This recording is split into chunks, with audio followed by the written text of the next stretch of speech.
In this video, we're going to demonstrate how to use a standard cane, sometimes referred to as a single point cane.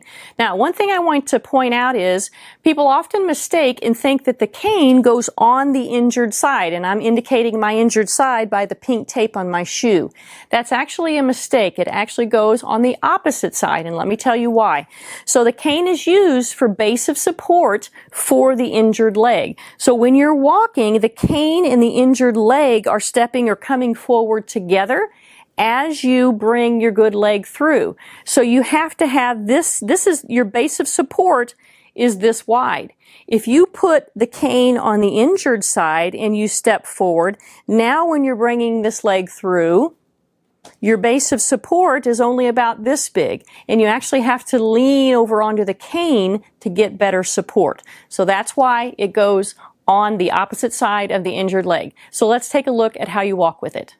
So the best advice that I can give you when working with the cane is to try to relax and let the cane fall naturally. Because when we walk, our opposite arm and leg swing together. So that's what's going to happen when you're walking with the cane. So what you're doing is letting the cane swing forward with your bad leg, and then your good leg comes through. Cane, and then your good leg comes through. So let's take a look at that again. As you're walking, you're putting the cane in the injured leg, good leg. Cane in the injured leg, and then your good leg.